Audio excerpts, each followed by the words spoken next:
सुनेत्रा पवार यांना सर्वांनी पाठिंबा द्यायला पाहिजे, मुख्यमंत्री देवेंद्र फडणवीसांचं सर्वपक्षीयांना आवाहन। बारामती पोटनिवडणूक बिनविरोध झाल्यास महाराष्ट्राच्या राजकीय संस्कृतीला साजेसं असेल, मुख्यमंत्र्यांची प्रतिक्रिया। उपमुख्यमंत्री सुनेत्रा पवार यांचा उद्धव ठाकरेंना फोन। बारामती विधानसभा पोटनिवडणुकीत पाठिंबा देण्याची मागणी। काँग्रेस लढण्यावर ठाम असतानाच पोटनिवडणूक बिनविरोध करण्याचा प्रयत्न। बारामतीच्या पोटनिवडणुकीत उमेदवार देण्यात येऊ नये, ठाकरेंच्या सेनेतील वरिष्ठ नेत्यांची भूमिका।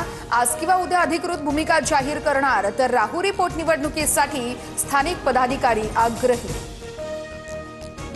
बारामती पोटनिवडणूक लढवण्यावरती काँग्रेस ठाम आहे। काँग्रेस प्रदेश अध्यक्ष हर्षवर्धन सपकाळ यांचा पुनरुच्चार। उद्या दुपारपर्यंत उमेदवार जाहीर केला जाणार।